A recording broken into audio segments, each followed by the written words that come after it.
Curse words. I guess he wasn't going to. He Yeah, said he not this threatened time. he threatened to start this video off with a curse word. I was going to let him do it. But hello, nerds, and welcome. We are crossing the Nerdverse, bringing you yet another episode. I am a freshly shaven Travis.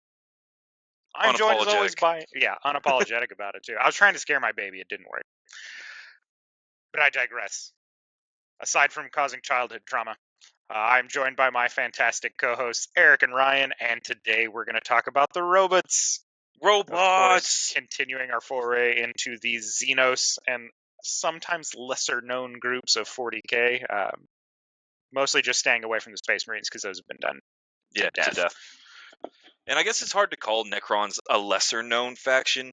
I mean, they've been making a huge resurgence. They were featured in like the Magic the Gathering crossovers and stuff. So I guess they're up pretty there. Widely known. But yeah, the Xenos factions in particular. But I can't wait to talk about my favorite Necron. Do you know what I named this episode?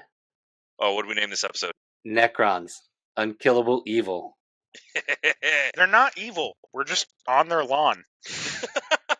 So that's actually, I know normally we start these kind of things off with like a dive into their deep lore and histories and all that kind of stuff, right? Like where did they come from in the game?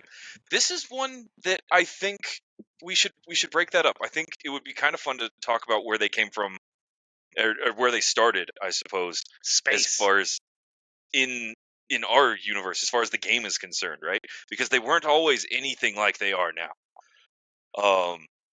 Is super cool because it's one of those things that like they started off as a faction of like people who enjoyed 80s action horror. I mean, they look like such a direct ripoff from Terminator. Oh, it's absolutely like they're unapologetic about the fact that they are derivative of 1984's Terminator. All right, I know what they are. Yeah, valid point. I know we're all excited, but real quick, we had some comments about what we've been doing lately. Got to start off right way. All right, so opinionated Terran said space dwarves. Sweet name, by the way. I appreciate that. Opinionated Terran. Yeah, I think I said it right. Chipper Z2. They're not space dwarves, all right? He said, I really like them, but every time I try playing them, GW hits them with the Nerf bat, then drops points to compensate. Last time I tried, it dropped 700 goddamn points and ruined the small elite army that I liked. Yeah, that's fact, actually. The squats. Yeah. The Nerf hammer has been swinging on Votann a lot. Panda Groove said, I'm digging this faction race, plan on getting the new novel about them. They can take this group into many different directions. And then MJ Paints Warhammer said, I like them a lot. Think it's the concept of sending genetically engineered miners to the galactic core with AI and then forgetting about them. That is a fact. That is M-I-N-E-R, not O-R. Yeah, for the record. People who dig up rocks. No, that's actually not people under the age of 18. Even though the children yearn for the mines, which is why Minecraft is a popular video game. No, I am excited to hear those comments. I'm glad that our podcast gave you some cool information, and we are super interested in seeing if you start up that faction. Send us some pics. Really glad no one called them squats. Yeah. Oh, unfortunately, that name didn't come up. I might have used it. They're not squats. I mean, they are, but they're not. They are. Okay. Vat-born squats. But yeah. No, we're interested to see that. I'm glad you found our stuff informative, entertaining. And send us the pictures if you do start up that faction. You hit us on Facebook or anywhere in our link tree. We'd love to see them. We may even feature anything that you send our way. I guess that's a good time as any to let you guys know that we really appreciate everybody that's here, everybody that's tuning in.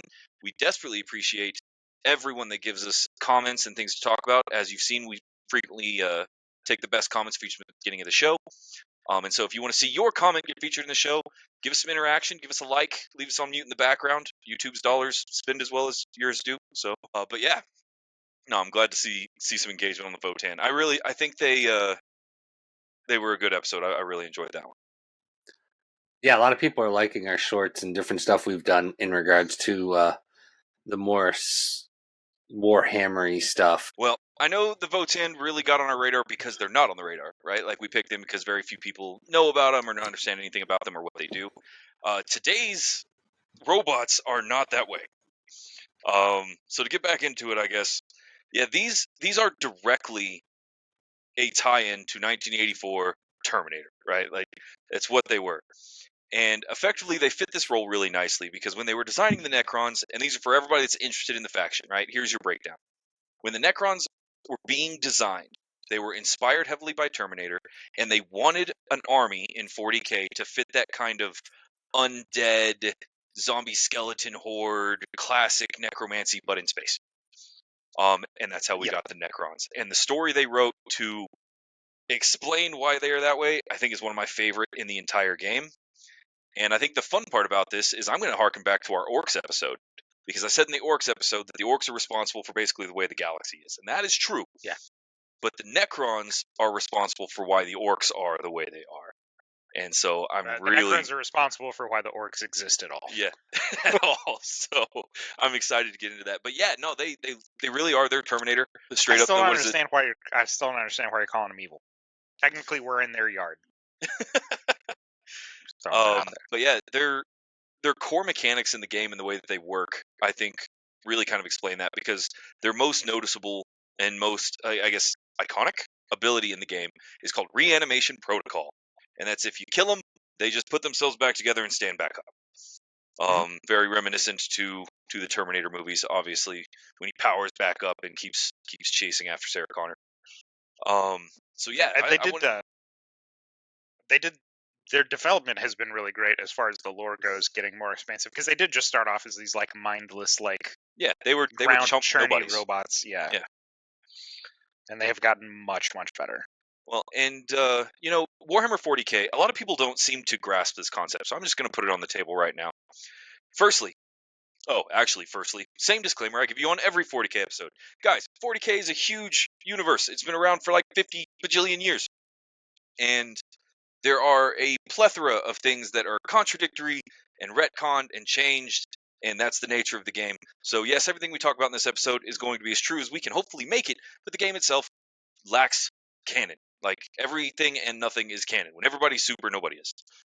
So that shouldn't stop you from adding us on like Twitter and hitting us up on YouTube with your opinions. We'd love to hear them. Yeah. But the cool thing about this is all throughout 40K, there are references and nods and homages everywhere, right? Particularly to the formative movies that were popular when the game started really coming out. And this happened in the 80s.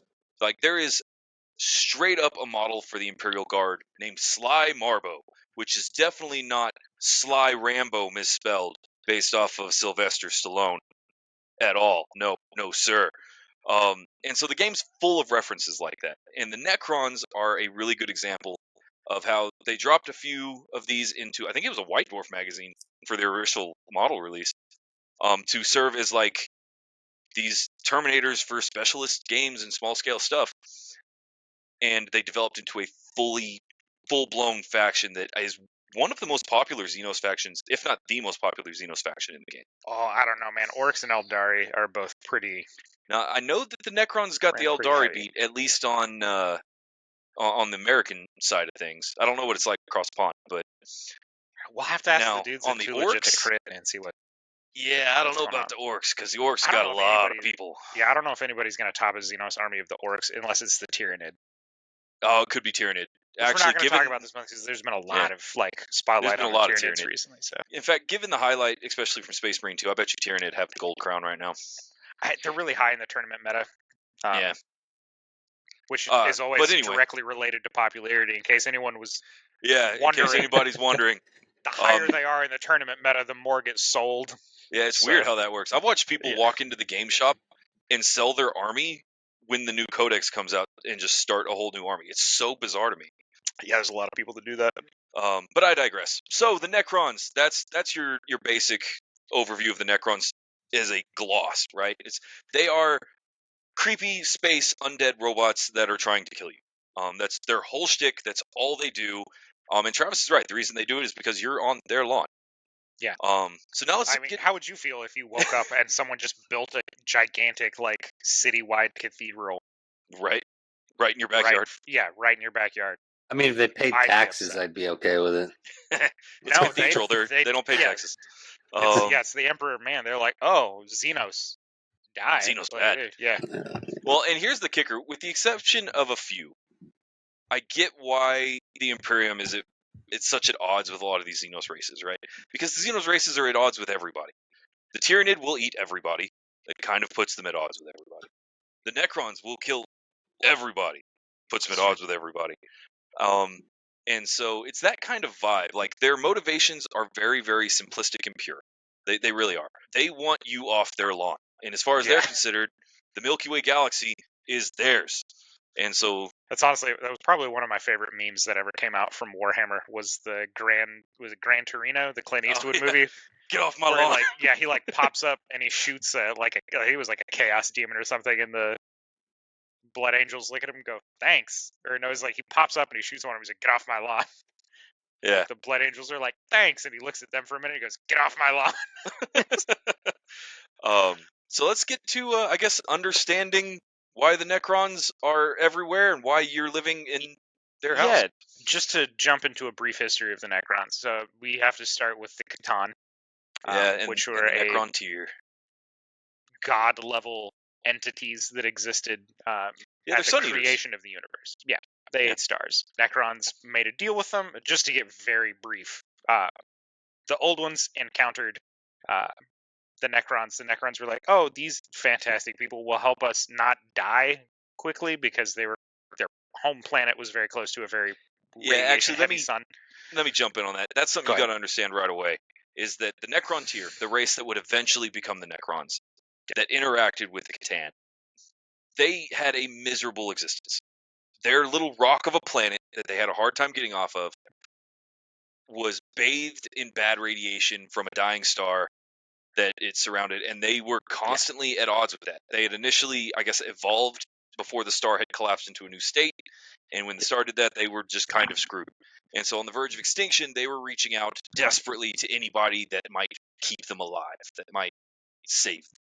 Yeah, and the old ones kind of looked at them and they were like, no. Which is weird for the old ones, because they were... That's a bummer, yeah. Yeah, they were seeding life all over the galaxy, which is wild.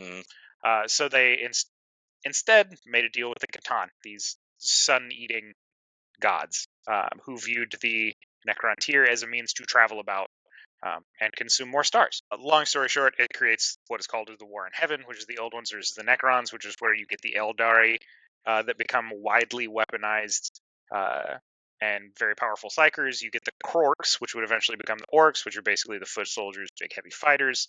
And it took all of this to rival the power that the Necron tier had gathered through their deal with the Catan. Well, that's something that nobody really talks about. Warp, they were beating them at the Webway. They were beating the old ones in pretty much every aspect. Now, something to look at right here for everybody that's been listening to our previous videos. When we say they beat them in the Warp, there's something you need to understand. This was so long ago, in the earliest histories of our galaxy, that the Warp was nothing like it is today. The Warp was described as a calm and placid place, like floating on a lake. It was an extra space where sentient thought rested and where souls were born and went back to. It was actually kind of a utopian spot as far as like soft nothingness. I describe it more as purgatory. Yeah, it's a nothingness, right? But it's soft, it's content. There's no such thing as time. And so souls were tied to that thing. There wasn't conflict within the war. But there was with the Necron tier. There was with the Necron tier, baby. The War in Heaven. It's wild. Which led to a lot of the development of those Chaos Gods. Because those entities existed out there. You know, war has always been a thing. Plague, death, decay has always been a thing. Change has always been a thing. So, of course, they existed. They weren't nearly at the power level when the War in Heaven was happening, but that was definitely the foot in the door for these warp entities to get big. That's going to be a different topic. So the old ones in the Necron tier fight to essentially a stalemate is the easiest way to put it. They fought themselves to a pretty heavy draw, but they were still having the problem of having a very short lifespan. So they go to the Catan again. They say, hey, we want to live longer. And one of the Catan, I can't remember its name right now. The Deceiver. Yeah, I know it was was it just the Deceiver? I thought his name was. I thought it had a longer name. I'm sure it did back in the day, but as far as our records always go, he's just been called the Deceiver. It's kind of like the Nightbringer, right? Like, yeah. So they make a deal with the Silent King. the Silent makes a deal, King, I should say, makes a deal with the Catan to transfer all of the essence of the Necrontyr into these living metal. Yeah, immortal bodies. Yeah, immortal bodies, essentially. So they start the process on all of them. Everybody signs up for it. They're like, yeah, we want to live. We don't want to die anymore. This has been terrible for us. So they start what's called the biotransference, which was basically imprinting their essence onto a robot body. Well, something to take note of here before we continue on into the biotransference. The War in Heaven is really kind of a nuanced thing, right? And when it comes to the Necrons, the only thing that we know is that they were dying and needed help. They reached out to the old ones and begged them for help. The old ones said, did this. Not as much. We don't really do that. Like, nah, we're good. Even though that was all they did? Even though that's all they did. And so the Necrons, as you understand them, got very, very irritated. And they started the War in Heaven. Like, the Satan ended up, they were there, they were influencing things, but they weren't actually brought to bear until the Necrons realized maybe fighting ancient, eldritch, godlike beings was harder than they thought. What you got, Eric? So the Deceiver's real name was Mephitran. Mephitran, the right. Deceiver. That's right. Thank you. So the Satan had, at this point, already been organizing the way things were about to play out. Because the Satan, they 8 stars. Or the Catan, or however you're supposed to say it. I don't actually know the pronunciation of it. It's C''TAN. Yeah. I don't know. They'd already been maneuvering the pieces, so to speak, behind the curtain to set up this major thing. And that's because not only can they eat stars, but the homeboys can eat souls. And so by the time we get to the biotransference, the Catan had came to the Necrontyr and told them, not only will we help you win the War in Heaven, because we're enemies of the old ones as well, and huzzah, allies, but we will make you immortal. We will make you pain-free. We will solve your food crisis. We will solve your housing crisis. We will fix your life into a perfect utopia. You won't die shortly after being exposed to the radiation of your own sun. Yeah. So yeah, the biotransference. The last thing you need to know before the biotransference is that the Necrontyr are heavily caste-oriented. They, not even caste-oriented, they're a hierarchy. Yeah. There are rulers and lords, and then there's the people that serve them. And that is a key detail before we get into the biotransference. So, and then there's obviously the Silent King, who's the guy. The Silent King, he's at the top. He's the big dog. So yeah, now you can understand why the biotransference happens the way it does. Yeah, and I mean it's not like Sarek jumped into this like super fast. This was a slow build up. Took his time. Silent King finally decides, you know what, we need to do this. It's going to be great. They begin the biotransference. He goes first. Huge mistake. Because as he's going through it, he realized that his soul is being ripped from his body and is now feeding these star gods, as they were referred to then. I don't think they actually referred to him as the Catan. But again, that hardly matters. Yeah. Hey, well, you're going on. I'll look that up. He realizes then that he falls under their complete control. Like, they control his actions. He just becomes a robot for them. He still has a sentience, but he can't do anything against them, which is where he begins his planning. The War in Heaven eventually comes to a standstill. Zarek is forced to just watch as his entire species is consumed, essentially, by these beings that they thought were their allies. And so he develops a plan to eventually betray them. Now, they can't beat them in an outright fight, so he's got to get tricksy. They end up developing a special weapon that then shatters the power and essence of these beings and traps them in infinite labyrinths. That is both a combination of Necrontyr technology and warp. They trap them in after the biotransference. This is, again, thousands of years after the biotransference that this happens, so we're definitely glossing over the history. Yeah, and there's a few key details, because we're having to move very quickly. There's an epic amount of Necron lore, right? Much. But the War in Heaven... 60 million years old. Yeah. The War in Heaven is... And this was right as the biotransference was happening, right? The destruction that the War in Heaven caused the amount of pain and suffering and death and change transformed the warp, which was then called the Sea of Souls, into what it is now. It transformed it from this placid nothing place to the crazy demon-ridden nightmare that it is now. And that's how violent and long-lasting and widespread the war in Heaven was. It's also one of the reasons why the webway had to be invented in the first place. That's why the webway exists at all. So thanks, Necrons, for that. Big preach. So yeah, the Necrons ascend under the rule of the Satan. So as these ascendant beings, it finally gives them the edge to overcome the old ones, and they basically force them out of the main process, as the main players in the galaxy for a brief time. Yeah. Again, we're glossing over a ton of stuff because we're on a very tight time constraint because we still have to start talking about particular Necrons. And so they then realize that without a soul, they can't navigate the warp, which is a big problem. So they create these gateways called the Dolmen Gates, which is how they get around the galaxy at like faster than light travel.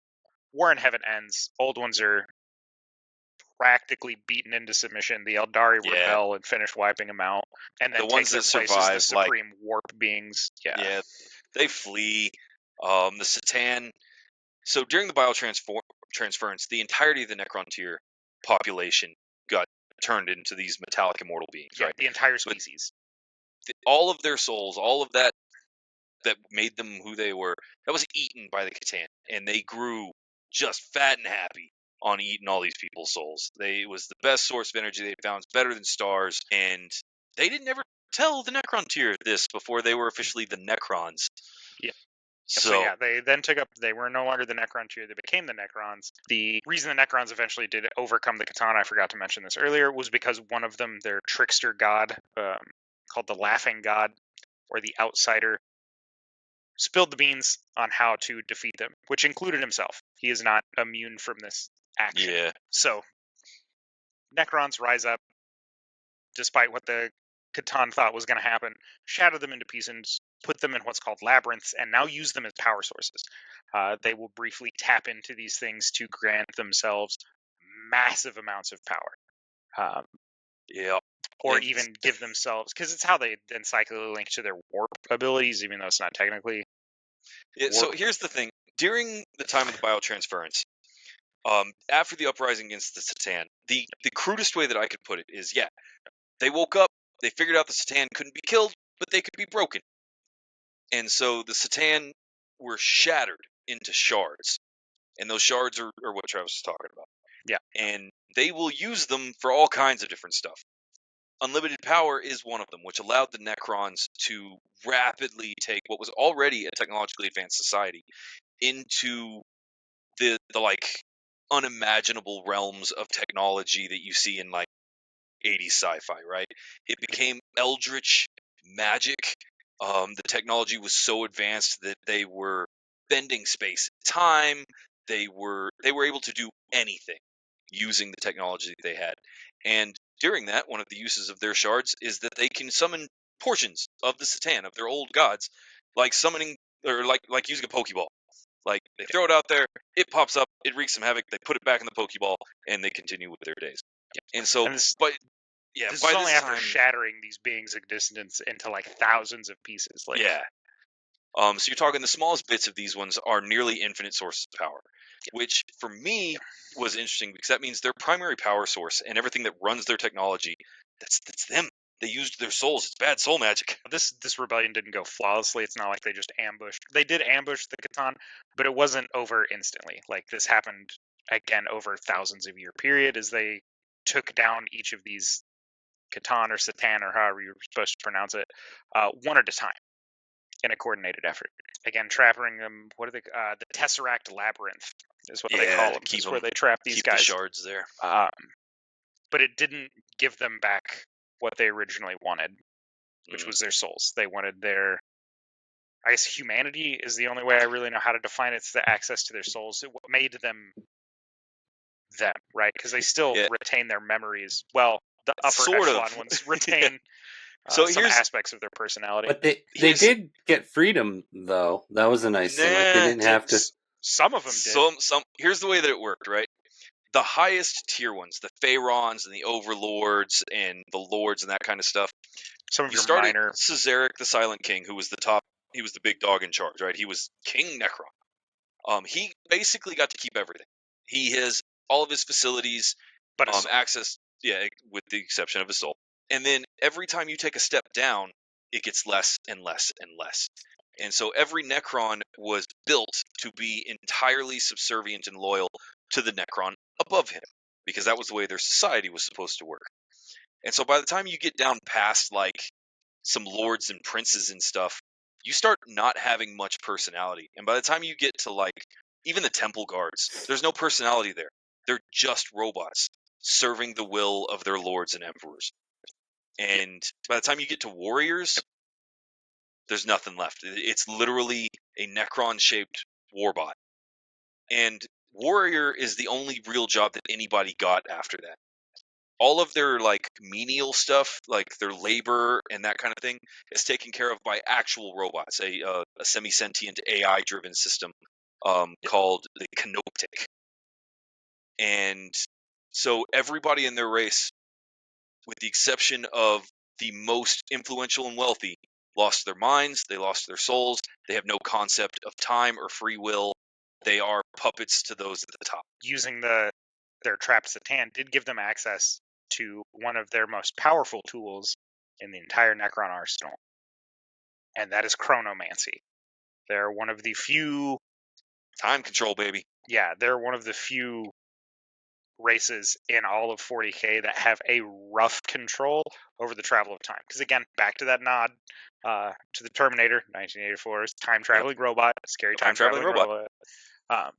But using this knowledge, the Silent King gets together with all of his other chronomancers, and I forget what their little wizards were called.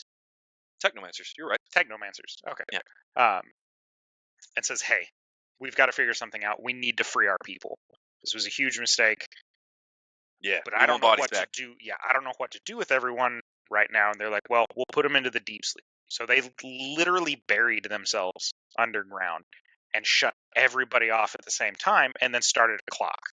Yep. So basically, there's a cosmic clock running that's waking these Necron tomb worlds one at a time.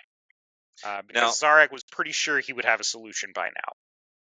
Something you need to realize about all of this when this is going down for the deep sleep, or the great sleep, for the great sleep.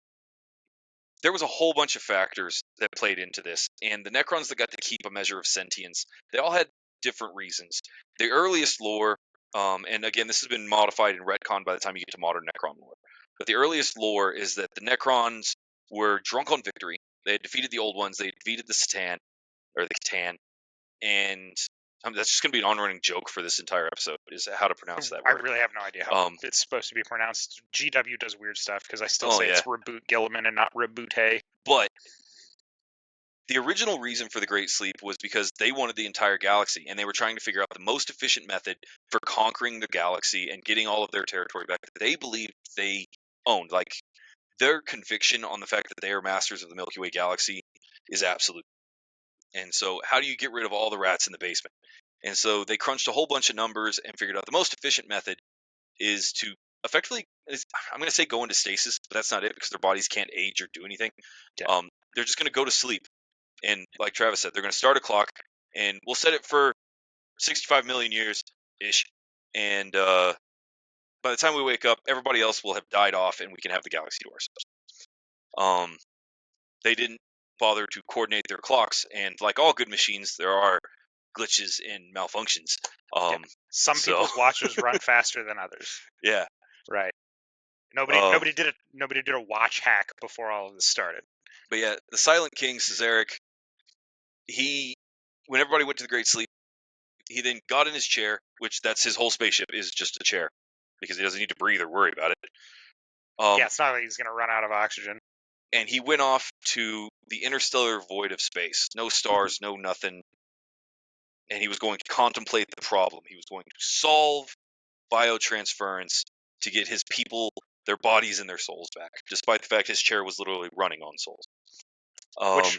Which leads into Ryan and I's favorite Necron theory, which we'll talk about at the very end of the episode, because this is not canon even remotely, but remotely.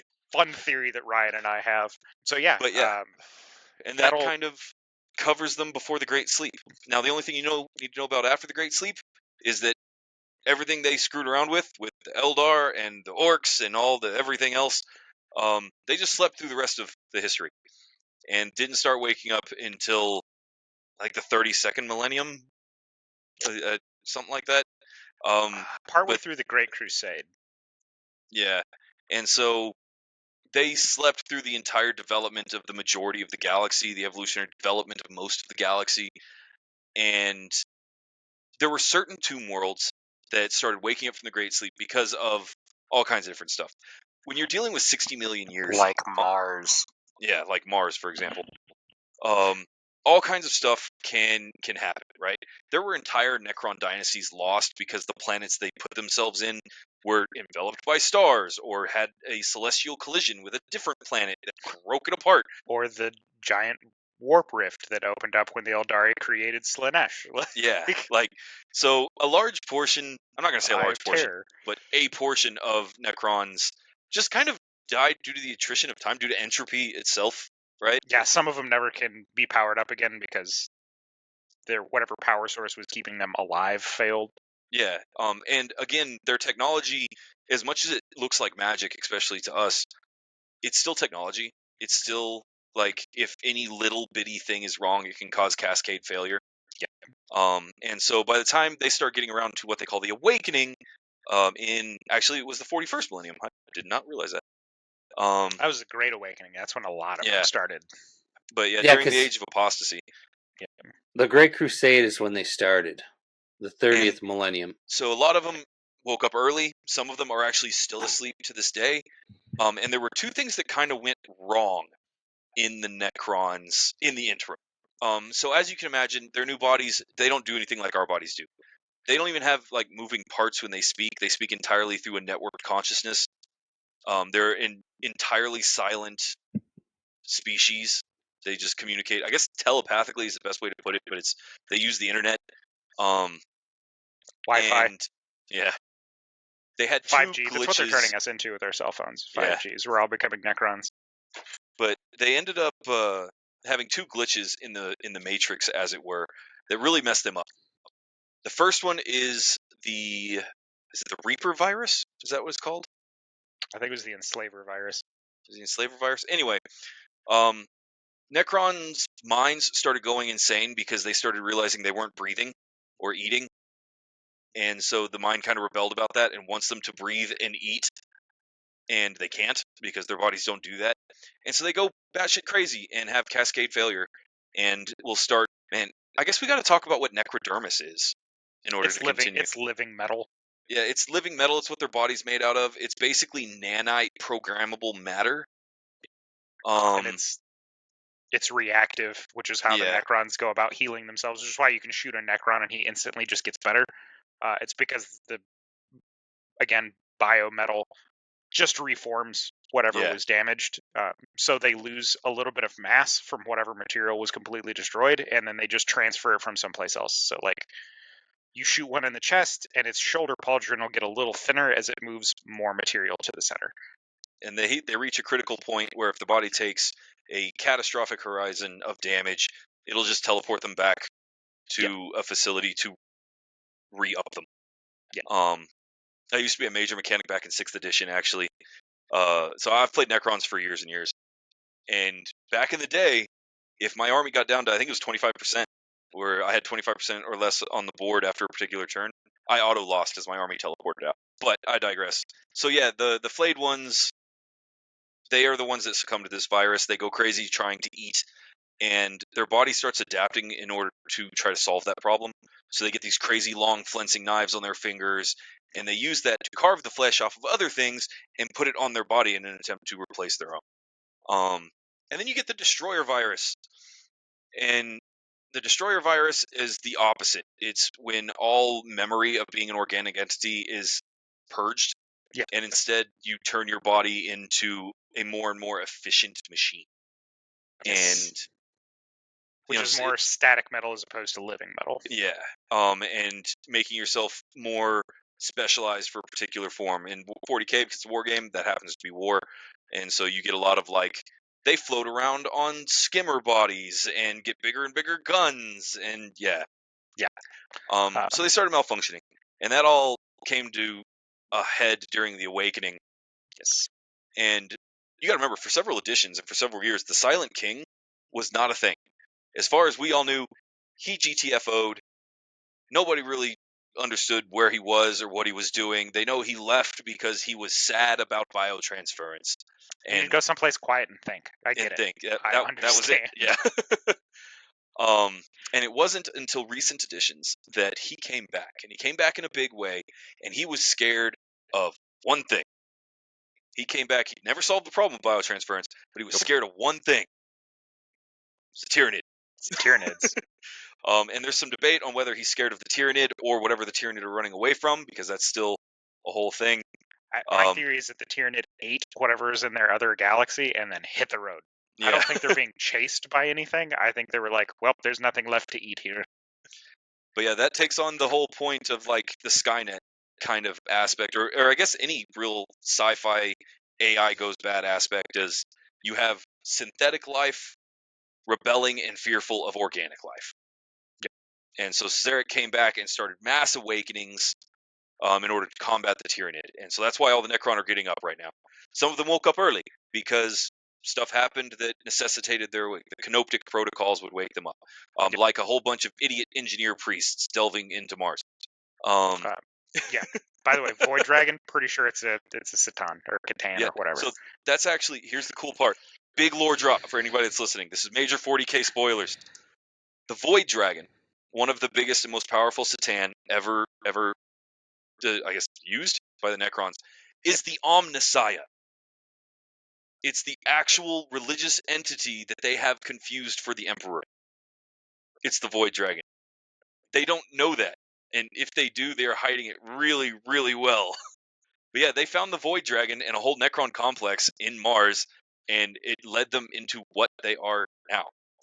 In fact, it's set up a point where the Mechanicus and the Necron have this bizarre one-sided rivalry, because the Necrons don't give a shit about the Mechanicus, and the Mechanicus see everything that the Necrons have as great technology. They don't have to sin to get about having advancements or whatever. It's just some heresy using Xenostech, no big deal. And so the Mechanicus are basically like roaches and rats in the pantry of the Necrons, constantly stealing their shit. Yeah. And then we get cool stuff like Terminator armor. Yeah, exactly right. Or hyperphase blades that the Deathwatch use. Dude, I just read the coolest piece of Necron lore. What you got? Plasma technology. So, the Emperor's Sword chapter of Space Marines, the second to bear its name, is destroyed when a tomb world awakens beneath the fortress monastery. Yep. On the world of Bellicas. Yeah, and that's actually a really legitimately, it entombs the entire place. Oh yeah, and the Necrons play with them. It says, they get to take turns. Let me see where it says it. Yeah, they take turns in leading waves of Necron warriors into the shadowed Gauls to see how many they can kill. And Lord Traquis wins because he decapitates Captain Arnok Vorain. Yeah. Dude, that is just wild that their entire thing, as their tomb world wakes up, it just encompasses this massive fortress. And that would be a shitty way to lose a fight. You don't even really get to fight. This tomb world just wakes up and eats you. Here's the big kicker. There are a vast number of celestial objects that we would call moons or planets in the Milky Way system that formed around a Necron tomb. Not that they dug into the planet and built a tomb that covered the whole planet Coruscant style. A lot of them did that, that's true. But there are entire celestial objects that started off as a Necron space station tomb that enough debris has built up on over millions of years that now they're a planet. And there's life and emergence on that planet. And it's just because they're asleep. So in any case, that kind of covers the full histories of the Necrons. That's where we're at now. They're waking up. They're mad you're in their backyard, telling you to stop grilling. And they want their galaxy back. That's their whole purpose, their whole point. And it falls into two different aspects. You have two different camps amongst the dynasties. because you have Cesaric the Silent King, who we already kind of talked about. He's the big dick in charge. Enough loyalty protocols have been tweaked or failed or overcome by the Necron dynasties that there's actually a cold civil war kind of in the background between Cesaric the Silent King and Emotech the Storm Lord. Yeah. And the big division is Silent King wants meat bodies back. Emotech the Storm Lord says, screw that. I like metal body. Metal body good. Yeah, Emotech is like, we're already perfect. Yeah, we're perfect. Like, why are you messing with it? And so, yeah, that's where we're at in modern 40K with the Necrons. That's a very, very glossed over, rapid fire on their history. If y'all have any specific questions, please leave us a comment under this video that you're watching right now, and we will do our best to answer it for sure, as rapidly as possible.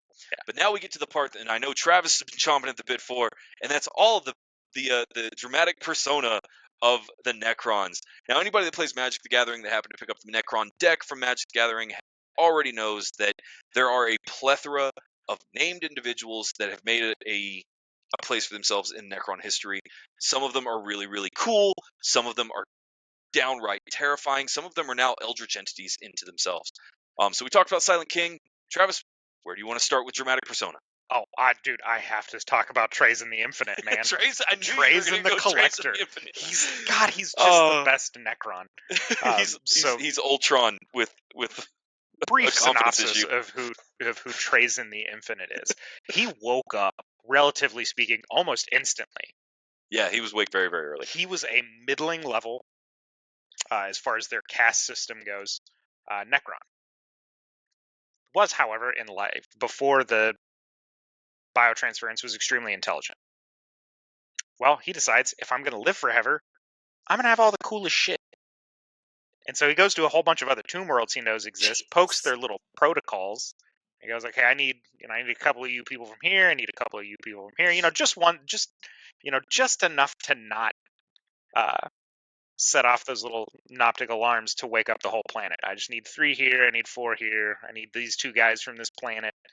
And so he's just amassing this huge army. And that includes the other, like the worker castes or whatever their robots were that, like, build stuff.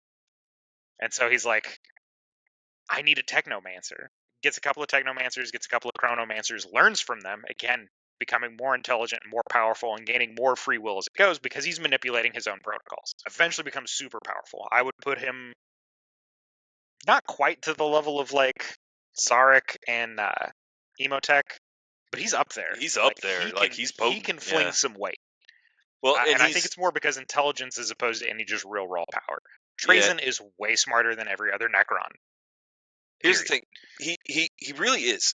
And I know you're getting into why they call him Trazyn the Infinite and stuff here in a minute, but he's incredibly powerful as a Necron because he woke up, didn't go crazy, and decided to learn. He's the smartest entity in the universe. Yeah.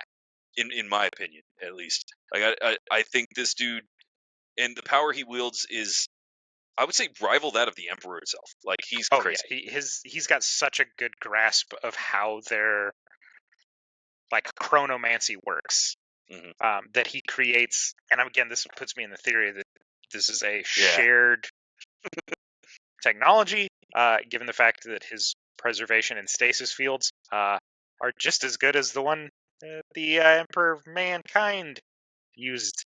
Yeah, funny how that works, right? Used, specifically on Reboot Gilliman. Weird how that lined up. Yeah. So yeah, he basically just goes around, he collects things that he likes, and he puts them in stasis. He has an original Krork that he just has frozen. He has the first Cadian regiment. Yep. Like, as in the number 1, the first Cadian regiment that existed. He has all of them.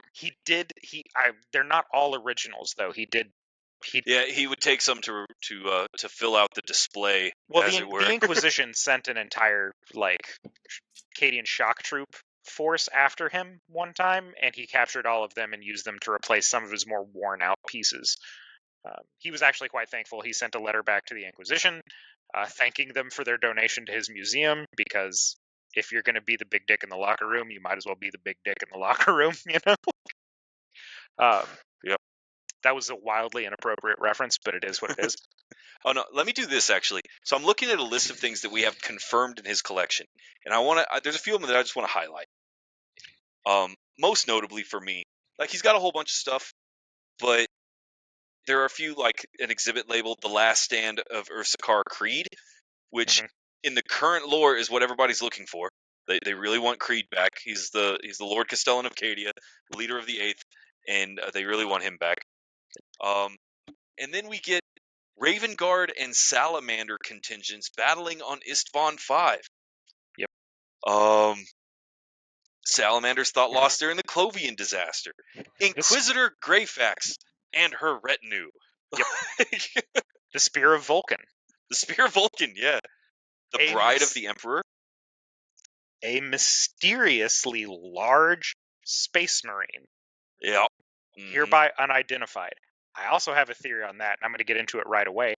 That is Leman Russ. So, I think I agree. Now, I've gone back and forth on this, right? Because it says a larger than normal space marine.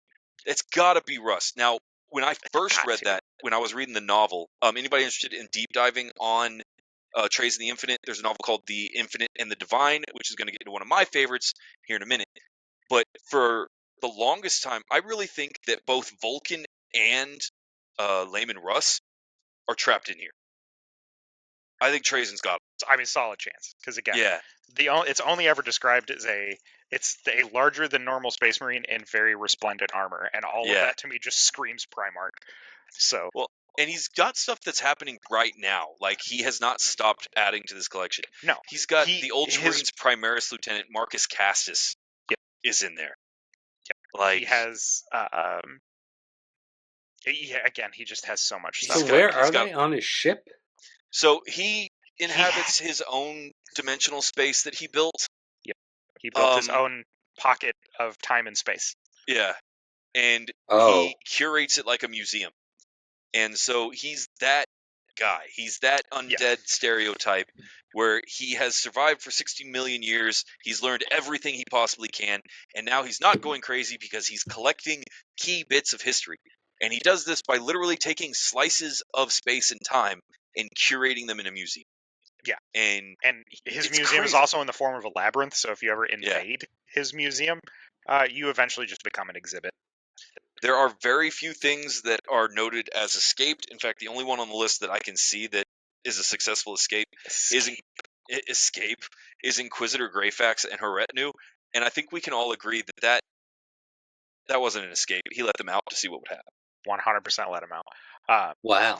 So yeah, he's got some of the other noticeable ones. He has the preserved head of the Ecclesiarch Sebastian Thor, who's early part of the Imperium. He has a perfect clone of the original Primarch Fulgrim, not the Demon Lord Primarch Fulgrim, which he exchanged with Fabius Bile. Trazyn is also different from a lot of the Necrons that he's willing to treat with other xenospecies. It's no problem. If you have something he wants, he's willing to trade. And so he traded. He traded. I think it was like 10,000 gene seeds to the Chaos. It was gene seed. Yeah, to the Chaos Legions to get a perfect copy of Fulgrim. Now, obviously, it's not the real thing. So I'm sure he's got a little like asterisk next to his display on that one that this is not the real Fulgrim. Recreation but this is circa M41. Yeah, he has in his deal, and I don't know how I found this one. This also has an asterisk on his little wiki page. He has a Necron tier. Yeah, I don't know how he did that. A Necron tier. I'm going to venture time magic in some way, shape, or form. Yeah, but even their time magic doesn't work like that. I don't know. I don't know how he did it. But he did. Yeah, he also has a perfect replica of himself inside his own museum in various ones, especially the battle recreations. He always puts a little copy of himself somewhere in there. But the reason they call him Trazyn the Infinite is because when he woke up, when he started basically curating his collection after he had learned as much as he possibly could, he started making thousands of copies of himself and then planting them on these tomb worlds. And they don't answer to any of the normal protocols. It is literally just a perfect copy of himself that he harvested from bits and pieces of all these other Necrons to basically rebuild himself. So if something happens to his body, he just instantly pops into another one and then pops out. He's like, it's a shame, I liked that body, but here I am. Here's the best part to me. The best part about Trazyn the Infinite, right? So ultimately, in a nutshell, guys, what he did is he evacuated the need for a physical body. Like he is a digital entity. and all of his bodies are still conscious before he inhabits them, and all of them think they are the original one. And so he'll just pop into one and completely take over that body. It's his new body now, and he can leave it, rejoin it, do whatever he needs to as many times as he needs to. He's an immortal amongst immortals. Yeah, and it's like I said, and they all like it's his personality in all of them. I think there's a few instances where he's had multiple awake at once, but again, they all serve the same purpose. So it's not like he's ever in feud with himself, because he's just like, oh, like another me is collecting something from another planet. It's fine. Well, and when you read the book, he's very much of the opinion that all of them are him. Like, he just sees himself as a singular entity occupying multiple spaces. So yeah, he's fucking crazy. That's my favorite. So we'll throw it over to Ryan so he can get to his, because we talked about Trazyn for a while. If we're going to talk about Trazyn the Infinite, we have to talk about his greatest rival, and that's going to be Oricon the Diviner. So Oricon the Diviner is a Necron cryptech of the Sautek dynasty, though he doesn't hold any like real loyalties to Cesaric the Silent King or Emotech the Stormlord. But this dude stands out because he was the one that perfected temporal viewing. Like, he can see the future and he can see the past. That's his whole shtick. And he's one of the only ones of the Necron that could overcome the heavy variable nature of the warp and its effect on time and relativistic observation of time in order to make predictions and know when things are coming. And so the reason I like this guy is because his understanding of temporal observance is on par with, like, it'd be like fighting like the spider sense Spider-Man's, right? He always knows exactly what you're about to do because he saw it last Tuesday. He's got it all memorized. And his whole shtick is that he saw the downfall of the Eldar. He saw how everything else is going to end. He knows exactly what he has to do to get there. He just needs people to stop adding additional variables so that he can stop calculating. Because he figured out a way to turn that into his whole shtick. How he separated from his loyalty protocols, and how he's going to become a time god. That is, I love the purity of the supervillain aspect of that, where it's like, I'm going to study time magic. Oh, time magic's the end-all be-all of all magic. I will become a time god. So yeah, he stands out because he doesn't want to stay in his metal body. He doesn't want his meat body back. He wants to be an energy entity, manipulating the fabric of reality. And I love the megalomaniacal aspect of that. He reminds me of Jafar. Like, we should throw it out there that he was also one of the loudest voices in opposition to siding with the Catan at all, and much less going through the biotransference. He was one of the ones that was like, I absolutely will not do this, until he was literally forced through after Sarek went through. Basically, he got overruled by the Triarch, which was the three counselors that answered the 3 counselors. Yeah. So yeah, the Triarch kind of overruled him. But I mean, this guy, he was in a 10 millennia long struggle over access to the tomb of the famed Necrontyr overlord Nefereth on Serenade. Him and Trazyn the Infinite basically butt heads on everything. They are fundamentally opposite in nearly everything and constantly fight about it. And I think that's fantastic. So yeah, Oricon the Diviner, effectively, guys, yeah, he's a dude that can see the future in a way that nobody else in 40K can. And while his predictions, I guess the wiki lists it as his predictions are not flawless. Unforeseen events can continuously change his calculations.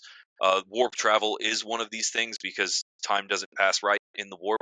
And so, yeah, he's always right on the verge of becoming an all-powerful time entity, but always getting thwarted by his own hubris and his rivalry with Trazyn the Infinite. And I love that because he's all about change. He's all about development. He's all about wanting to evolve. And Trazyn the Infinite is the opposite. Trazyn the Infinite likes things, as far as he's concerned, very static, right? Like, he's happy where he is. Trazyn's happy where he's at. His whole purpose, again, in curating his museum, is that the galaxy is a fleeting and changing place. If only the old ones had been as smart as him, they would have been doing this too. He's also super arrogant, which is one of the reasons I really like Trazyn. Trazyn thinks he's the best. Here's the thing: when you read the Necron novels, guys, like, that is their defining trait. They are hubris incarnate. They can do no wrong. They are the best at what they do, And every time you read any Necron book, this includes the codexes. Every Necron named entity, their entry will start off with, "He is the best and the most powerful and the smartest and the blah blah blah." All of them say that. Yeah. And that is the best part. They are the most arrogant sons of bitches out there. Oh, but they're so cool. Like I said. Yeah, they are absolutely very cool. So here's the other side of that, guys. With how old the Necron are and the C'tan are and how widespread they are, the official canon in 40K is that the Necron are responsible for a lot of our death imagery that we have as a society in the Imperium. Yeah. Like, their skulls are the same shapes as ours. They are supposedly the ones that inspired the designs of Egypt, which is why they have this whole kind of Egyptian vibe to their artwork and stuff now, which actually came about as far as the real world goes.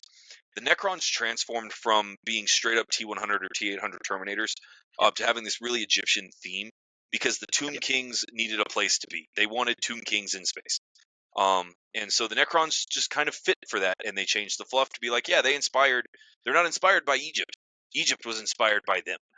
In fact, the Nightbringer C'tan that we discussed earlier was so potent and so powerful that his image is actually what gave every culture a similar image of what death actually is in the form of the Grim Reaper. And so anytime you see Grim Reaper emblems or imagery within 40K, that's all Necron inspired, and that's the official canon right now. And I think that that's great to have this entire race that's galaxy spanning and was so wildly influential, and now they're just cranky old men that are impossible to kill. Also, can we talk about why Trazyn and Oricon have a rivalry? All right. Yes, we can. But those of you that are listening, if you have not read The Infinite and the Divine, the next 10 minutes is full spoilers. So bear that in mind. All right. Here's your chance to skip ahead. We're giving it to skip you. ahead. All right. Here we go. The whole rivalry started because they both were robbing the same tomb world. Yeah, they were robbing the same guy. That had Necron tier technology in it. Oricon wanted it to continue his campaigns to reconquer the galaxy under his own banner. And Trazyn was just like, all of this shit's really neat and it needs to go into the museum. Like, these are this these belongs are in a museum. Yeah, he was very Indiana Jones about it, in his super arrogant way. But yeah, so it all boiled down, I think that's probably where he picked up his Necron tier, because it was a Necron tier tomb. I think that's probably where Trazyn got his. But yeah, so they basically fought themselves to a standstill, and then the tomb closed, and they had to leave, and neither one of them really got anything out of it. Yeah, and so it's turned into this deal that it opens every few millennia, and they're always right there when it does. Like, they're always fighting over this as soon as it happens. It reminds me of that scene in Brandon Fraser's The Mummy, where they're both just standing in the desert and everybody's like looking around like, what are we doing here? But him and Benny are both staring off like, here we go again. Yeah, as soon as we're going to see this thing form out of the mirage. Yeah, like I said, Trazyn and Oricon's rivalry is absolutely just bonkers. Oricon also does have a big struggle against unpredictable armies. Yes. He does not have a good track record against the orcs. Well, it's because a lot of his stuff is based on decision. Like, your choice and observation and decision influences the timeline. When you're fighting an army that doesn't have a deciding process, it's a pain in the ass, right? They have a decision-making process. It's fight. That was the decision. It was made millennia ago. We don't need to make another one. So a few of the other ones, guys, because I know we're running short on time. That'll be the end for spoilers for just a minute. But we are going to get into several of the other named ones. So we have Anric here, the Traveler. Yes. Which I think he's really cool because he's all about, like, he's kind of crusading. He's leading his armies across the galaxy.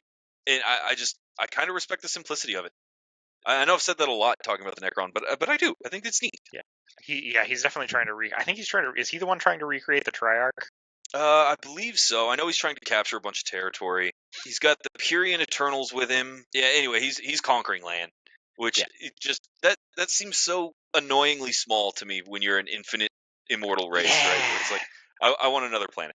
I can't lie. The reason I attached myself to Trazyn the Infinite so well is like, this is what I would do if I was immortal, was just go kill shit. Like, he's the one that makes the most sense to me, right? Like, as a Necron player, when the Silent King came out, it made a schism amongst Necron players, right? Suddenly, all of us had to decide, as far as those of us that cared about our lore anyway, I have my own custom Necron dynasty, that I made up, right? And mine is based off of the Draugr undead that you see in like Norse mythology. And so I have the Draugr dynasty, and it's like, okay, well, we're in the Civil War now too. There's only 3 positions you can take. You can take Silent King, the Stormlord, or I abstain. And I sided with the Stormlord. Like, why would I want meat back? I'm an immortal metal engine. Like, and if you're gonna be an arrogant Necron player, you might as well embrace like, yeah, all of my people are incredibly loyal to me. You there, sit. And it's because they literally don't have a choice, but he sees it as just like, I'm so loved. Yeah, I'm a great leader. I'm a great leader. So yeah, Anarchy the Traveler, he's conquering territory, and I kind of like that because he doesn't have enough. He doesn't actually care. He'll conquer it and then just leave. And Yeah. so there are people that just got out of his way and avoided a fight entirely. And he conquered their planet, planted the Necron flag, huzzah, and moved on. Yeah. And they just went back. Yeah, very Roman, where it's Yeah. like they plant their flag there and they're like, this is Roman territory, and then they didn't come back for like 80 years. Well, and I think that we really should talk about. There are 2 Necrons that I think are probably the only actually happy Necrons out there, and that's Zendaric and Oberyn. Was it Vargard Oberyn? Don't know about Fargard Oberyn. I do know a little bit about Zendaric. Oberon is just Or Zandrek. Zandrek. I think that's right. Oberyn's just his bodyguard. He's like his bestie. They're homies. But yeah, they're homies. Zandrek was one of those that got to keep a lot of his stuff because he was really high up on the hierarchy. He graduated from like the most celebrated military academies. He's a strategist.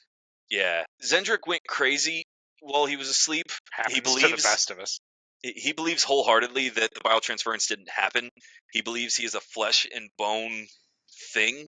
Solipsistic well-being. Yeah. That makes sense. He doesn't see his enemies as orcs, Eldar, or humans, but rather as rebellious fellow Necrontyr attempting to usurp the power of the Triarch. He sounds fun. he has a strong sense of honor. Sounds like dementia. Yeah, he's. I mean, you probably get dementia too if you were like 60 million years old. Like, he's been around a minute. But he's one of the only ones. He doesn't use any of the goofier Necron stuff. Like, he doesn't use temporal or dimensional phasing in order to send raids or death marks where they need to go. He refuses to assassinate enemy leaders because he views them all as rebellious Necrons. Like, he thinks the whole galaxy is already conquered by the Necrontyr, and that all these people are just rebellious subfactions. And so he's very much like slap on the wrist, like, hey, would you stop that? You stop your bickering right now. The colonies are quite rowdy today. Yeah, exactly right. And Oberon is completely sane. He's completely aware of what happened, but he is loyal to Zandrek, and so he's just sitting there like, yes, very good, my lord. Yes, let's go put down the rebellions, I guess. Yeah. And he just decided... What a good friend. Yeah, he decided that he was going to support his buddy, even though his buddy was crazy. And I love that. I love that dynamic exists in the Necrons because there's something really beautiful about that to me. I think that is so cool. And so, yeah, when we're talking about favorites, there are a lot of really cool things that we can say about the other Necrons, guys. But my absolute favorite is Zandrek and Oberyn because I love the idea of crazy, incredibly powerful entity is in love with the galaxy and wants them to stop fighting. Very Don Quixote. Yeah. And Sancho Panza, like, that's a real vibe I'm getting from him. So but with that, we're getting a little long on time. Yeah, so we are getting a little long. Ryan and I's favorite fan theory that we have come across and then delved into wildly with one another. The Tau only exist because the Silent King seeded life onto a planet. Yep. Really? Oh, that is my theory, that the Tau That's my theory. Because, again, structured caste society, just like the Necron tier, with no psychic presence or souls. No psychic presence or souls because they don't need one.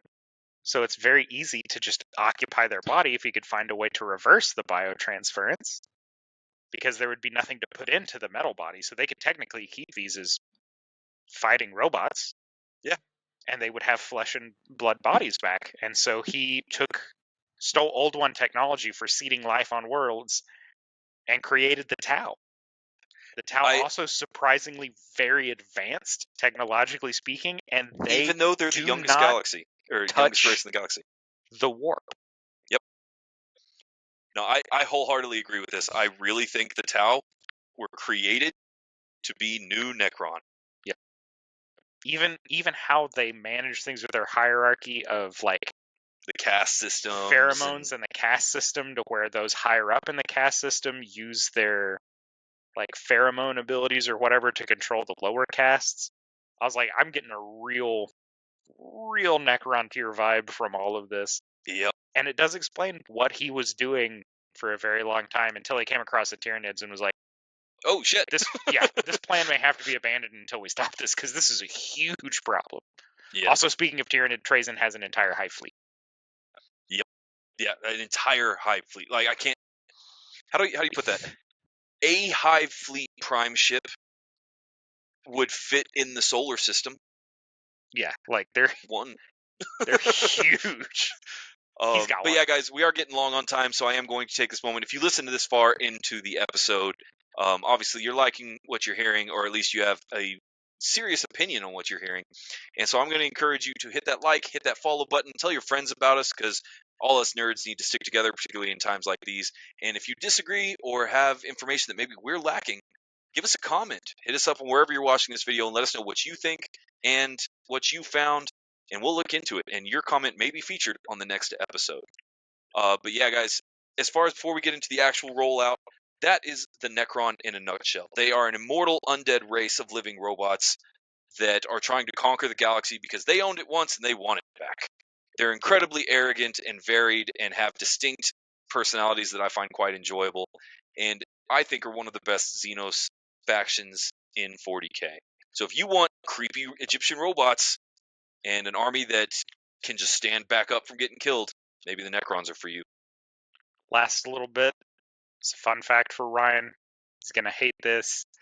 Oricon the Diviner is currently on display in Trazyn's museum. Yep, I was when I was reading through the list earlier, I saw that and went, huh? How does that work? I'm going to have to dig into how that happened. Yeah. Point one for Trazyn. Yeah. But yeah, guys, that's been the Necrons. That's why I love them. Their personalities are great. Eric, we got any last minutes on the way out? I was muted, sorry. So who's cooler, the Collector from Marvel or Trazyn? Oh, Trazyn the Infinite, hands down. Hold on, because the Collector from Marvel Comics is nothing like Jeff Goldblum's admittedly awesome portrayal of the Collector in the MCU. Because Collector in the comics, he wasn't the Collector. Jeff Goldblum wasn't the Collector. No. Oh no, he was the Grandmaster. Yeah, the Collector was what's his name? He always plays creepy, weird guys in all of his films. Yeah, the Collector. Yeah, he was the one on the Head of Nowhere.